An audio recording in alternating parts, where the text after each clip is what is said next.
welcome. I'm Armin Fernandez, and I have the honor to be the chair of the Board of Trustees of this great institution, the New Bedford Whaling Museum. On behalf of the Board of Trustees, President James Russell, hardworking staff, and the many volunteers, some of whom are here, I thank you for coming to this conference this afternoon. We respectfully feel this is an auspicious occasion. In 2011, the Board of Trustees, as part of its strategic plan, commissioned a $10 million capital campaign, which, by the way, is co-chaired ably by Don Rice and I think George Mark. Oh, there he is, George Mark, both of whom are here today. And they've done a wonderful job, as you will soon see. In addition to enhancing our endowment, the plan included raising a minimum of $5 million to construct an educational center and research library here at our campus on Johnny Cake Hill. As some of you may know, much of our research is done on Purchase Street, where many of our logbooks and other materials are held off campus. And that presents its problems, but on the other hand, we've become more efficient if we're able to bring those records for our researchers and for our staff, if we can bring them down here on campus. That's part of what we want to do.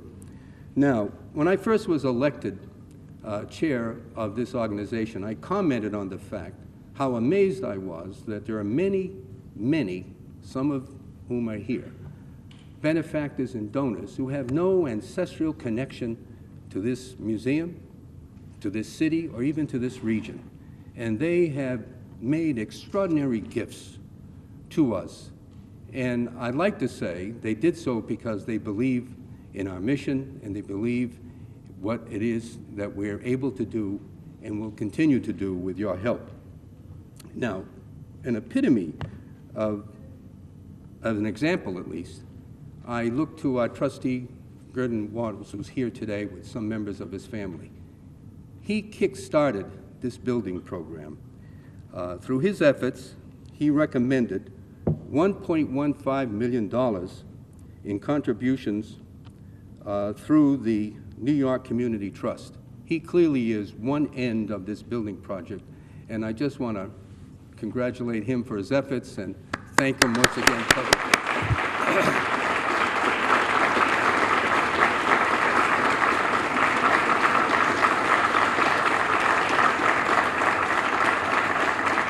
Thank you, Gurdon. And you can look at the Wattles Gallery on your way out if you want to see some of his other efforts. Now, there are many others who've also contributed. We have, I saw you and Diane Martin came in of the Manton Foundation. They've contributed $500,000. There's a list of many other people who've contributed. They're here on this board, and I'm not slighting them. I would ask that you recognize their contributions, and we appreciate their efforts, all of your efforts, no matter how big, how small, because every penny counts on these kind of projects. Now, while we recognize our role as the leading, if not the world's best, museum when dealing with whaling and the cultural institution and what it did for this city, not only the city, what it's done for the world. We may have lit the world, we may have lit the city, but it did other things. I'd like to remind people that we were and helped with the Underground Railroad. We helped build the railroads that went across this country with the monies that came from whaling. Those factories that sit along the Acushnet River were made with monies that were made in whaling. And we could go on and talk about that. But we believe, in the Board of Trustees, when I say we believe, that there's a commitment to education. And quite frankly, Mr. Wattles has reminded of that often. And that's why I say he's one end of this project and is a very important end of it. Now, we want to expand that educational component.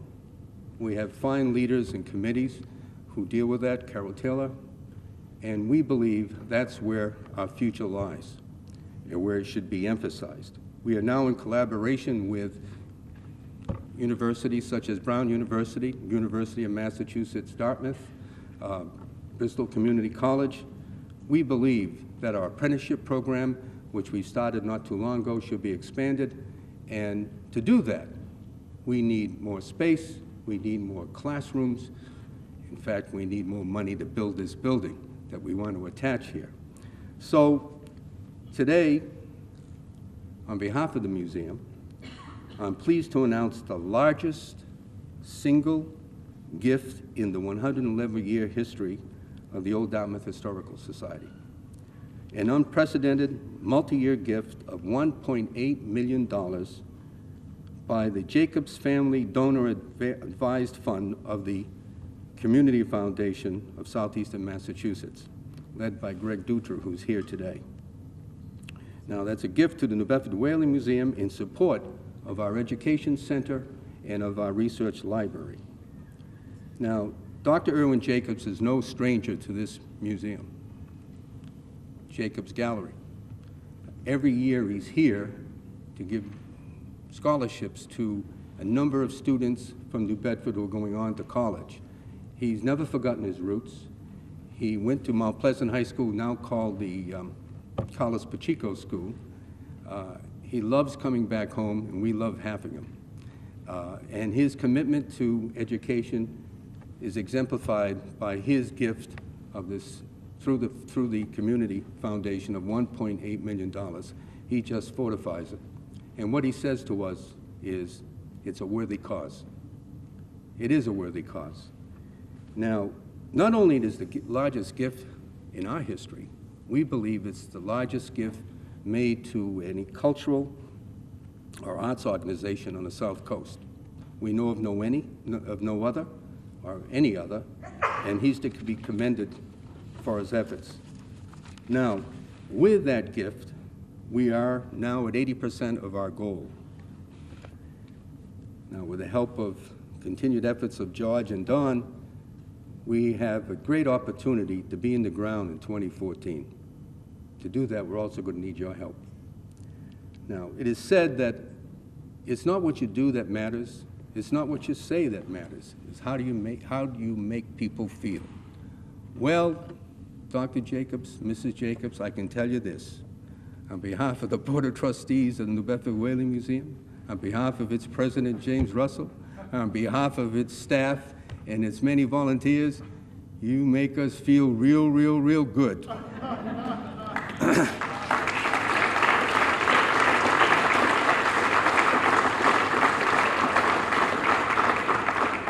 I do not want to slight all of those who are listed here and the many who are not on this particular chart that's to my right. All funds are appreciated. Some people are fortunate to give more than others, but every penny counts. We're an institution that you've got to believe in. We are the cultural center of this city. We represent the best of its past, and we hope the best of its future. We're here to show it. We're here to help where we can with the education of the youth of this community, and we're going to ask your help now and in the future. So thank you again very much to all of those who've contributed. The two bookends now, the Jacobs family, the Waddles family. We get a strong support, a wonderful base from which we can build and get this institution and get this education center and get this research library in place. So I want to thank you. We have other people who promised to speak briefly. They promise. And I've got the hook. First is a good friend and a friend of this institution who does what he can every chance he has. The Honorable John Mitchell, Mayor of this great city of New Bedford. Mayor Mitchell.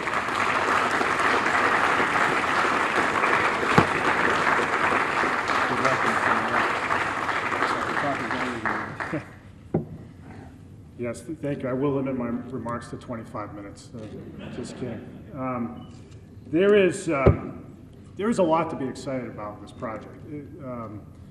It's first of all, from where I sit, it's seeing construction cranes up in downtown New Bedford is a beautiful sight. We hope to see them at this project and many others in the next couple of years. We're working hard on it, but that's a good thing. Having a beautiful building that continues the street edge on Water Street, that complements the historic look of the street and the block, and with great views of the water, is something also to behold. The fact that we have, and we will have a much larger educational component in this institution is vitally important. This place, and I say this almost every time I come here, but I can remember a while ago when I was a teenager here working, cleaning the bathrooms and wiping the glass in the exhibits, and it was. Yeah, right. I saw a few fingerprints on one of the exhibit cases, but it was a fairly insular place, and in the time since, especially under James's leadership, it has reached out to the community in many ways. Whenever we need to do an important community event, like last week at the Mass Mayor's Conference, the museum throws open its doors. This place is far more inclusive than it has ever been, because I think James recognizes and the board recognizes the central place of this institution in the community. And really, this new venture is the logical extension of that approach to governing. Having not just a greater educational post-secondary component, but a K through 12 component as well, I think will enhance what we offer New Bedford school children, and the school children all across the region, I think, will benefit from it in ways that will surprise a lot of people. And so I think that's great too. Having creation of good jobs, more highly skilled folks working down here in the downtown will beget more job growth and more urban activity. All great stuff. And so there are many people to thank. And first of all, let me thank Armin and the board for really jumping into this capital campaign, in particular George Mock and Don Rice for their stewardship of the capital campaign. It really, these are not easy tasks to undertake. You guys drew the short straws. Most boards don't.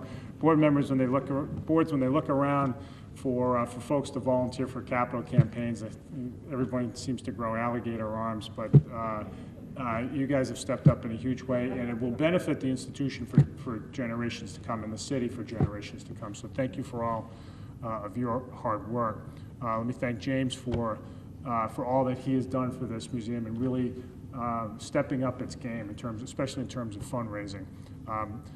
James knew about this for weeks, but he wanted to schedule it for his birthday. So to coincide with his birthday, we can give him that. But James, thank you for all that you do and your leadership here. The museum is going places. Let me also echo Armin's sentiments about Gordon Waddles, who really kicked this thing off and really got the ball rolling. Momentum is everything in fundraising campaigns, and without that first large donation, it's very hard for the others to come. They're sort of like snowballs. You need to build the snowball first and let it roll, and then it can really grow. So, Mr. Waddles, thanks again for being such an enormous benefactor of this place, and the legacy that you're building here will be, again, felt for generations to come. Let me also acknowledge the help of others in the city. With us today is City Councilor Joe Lopes from Ward 6 and former Senator Joe Menard, who's with BCC now. Both of them have been strong supporters of the museum over their time in public service. There are many others to thank, but let me just close by saying the following. I told you there are many things that excite me about this project. Most of all, and beyond just sort of the look of the downtown and the educational component and the jobs, it really signifies that the museum is strong and growing, and that counts for so much. This place is the repository of the region's history and culture. It has to work well for the region to work well. It is so central to everything that we're trying to do in the city and in the region generally, and it is great to see that the place has legs and it is going places and is looking to grow and is not just in cost-cutting mode like so many other places, including city government. I don't say that as a criticism of city government or anywhere else, but it really, the fact that the museum is expanding what it's doing, it's raising more money, is a very promising sign of health and strength of the institution, that is not just about dollars and cents, but also buy-in from the community and the wider world. So thanks to the board, thank you to the Capital Committee, thanks to the Community Foundation, Craig and Ed, for your support along the way. And let's raise the rest of the money. We're not quite there yet, but let's get there. And you know, the last thing I'll say is this: it's to acknowledge the two people who aren't in the room right now, and that's Irwin and Joan Jacobs, who have really left their mark on this community in an enormous way, in so many ways.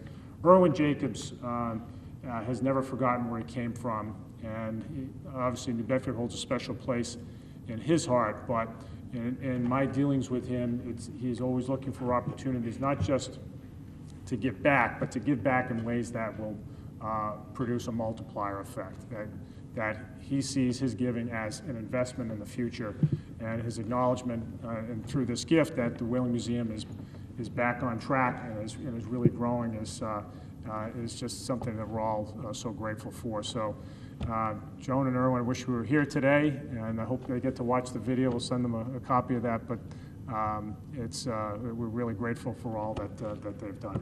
Thank you, everybody.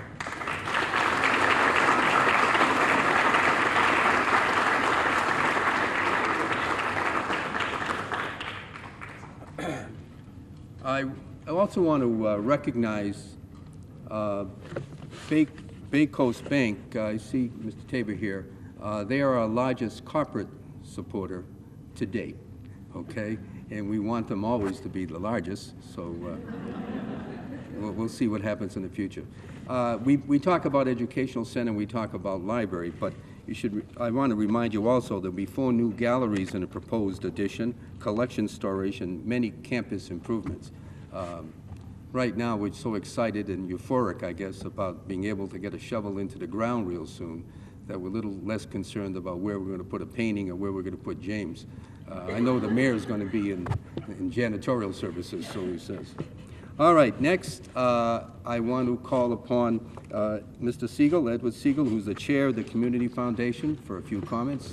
They perform an extraordinary, great function in this community, and great to see you again, Mr. Siegel.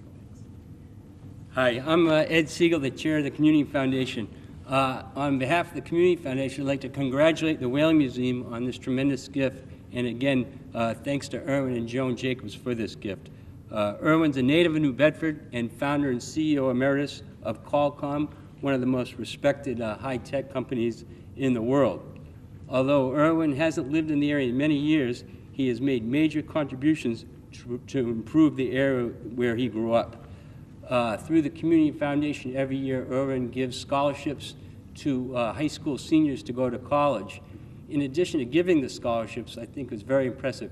He and Joan come, they meet the children, they take children from the elementary school, the Carlos Pacheco Elementary School, on his plane, and they really, in addition to giving the money, which is extremely important, they really put a personal touch, and it's very warm, and it's very great to see his commitment to the area.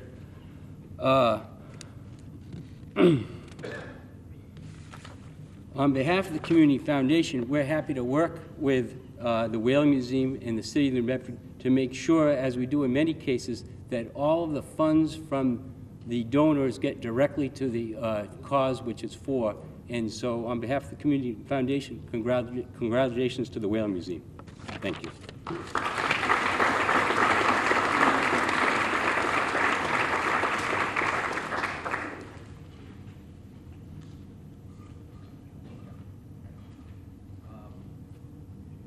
You know, Ed Siegel just mentioned the thinking of Mr. Jacobs. I had the pleasure of having dinner with him the last time he came down to give some of these scholarships, and he's correct. He gives these children opportunities they never would have in their life. How many of them would fly in a private jet of a corporate giant, okay? How many realize that every time they pick up a cell phone or any other little chip, it's Irwin Jacobs? He was, do you know he was supposed to become, what, a chef or a cook at Cornell? And he went from Cornell to MIT, and the rest is history, as they say. The fact of the matter is he's always thinking. I sat down with dinner with him, and we were talking about our collection. I said, Mr. Jacobs, we have 750 artifacts in this museum. He says, you know what, you got a lot of whale books. And if you took the longitude, latitude, and the weather conditions of every one of those logs and gave that over to the meteorologists, boy, we'd know all about weather. We'd know where the Gulf Stream is. We'd know everything. So, you know what? We are doing that. Allison, I came down and mentioned that to Allison. He said, there's a NOAA grant we're doing, and they're gathering that information now. So it just gives you the kind of thinking this man is always doing, but very generous, wonderful, and we're fortunate to have him. Now, to the 2 men of the hour, I'm going to ask Don and George to come up. They can arm wrestle as to who wants to say what. But, if you go to some churches and some synagogues, you hear it in 2 languages. We just want one speech, okay? I don't care who gives it, all right? Don Rice and George Mark.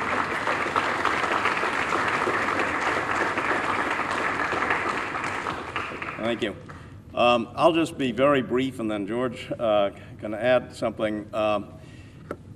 This is truly a crescendo of thanks that we're hearing today, and I just want to make sort of 4 points, very briefly. One, we wouldn't be here having this crescendo of thanks but for Gurdon Waddles being, as I've put it, the intellectual godfather of this whole project.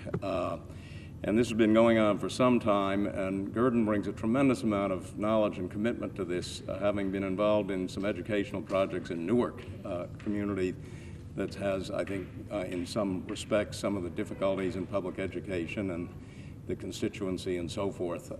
And his ideas, his thinking, his leadership, and his funding got us to where we are today. A second person I'd like to thank, who's not here, I don't think, is Al and Kate Merck, who we talked with. Kate's about to have her 90th birthday. I think Al had his last year.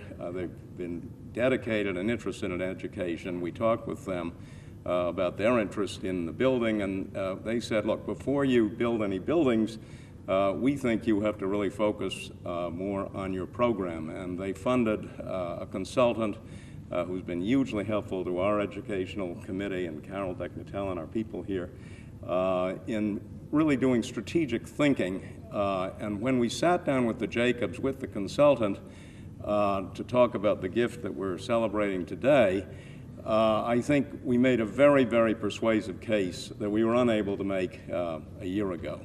So I wrote the Jacobs upon this happened when I got their email, and I just said to them what I feel so strongly and with such enthusiasm, thanking them for their extraordinary generosity for the Whaling Museum, the Community Foundation of Southeastern Massachusetts, the city and families of New Bedford, and the entire region.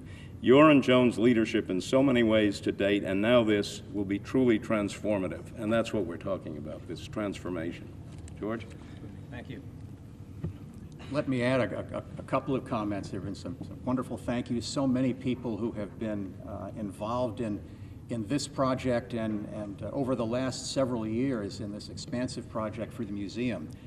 And here we are at a point where we are not only the premier cultural and historical organization here in New Bedford, but now more solidly than ever a premier educational institution here, and that is so very important for this community.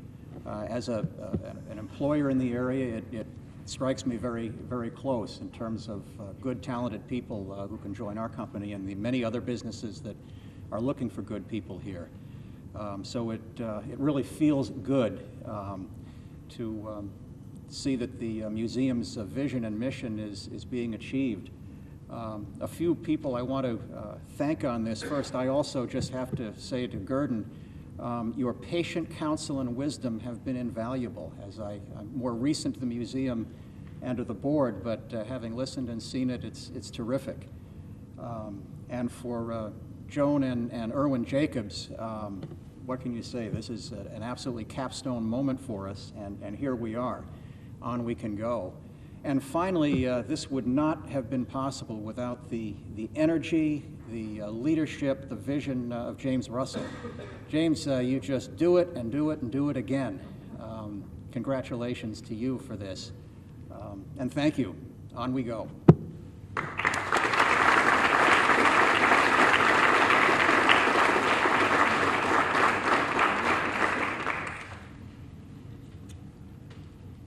All right, I've just noticed that Helga and Wally Nichols are here, and they've made a wonderful contribution of $100,000, and we want to thank them. Again, every penny counts. Not because it's James' birthday, but because we want to celebrate a little bit. We're going to end this program, and we're offering a little champagne. Don't drink a lot. There's not a lot. We don't want to use the profits. We still run, and we still got work to do. So thank you all very much for coming, and we look forward to seeing you again when we put that shovel in the ground. Thank you very much.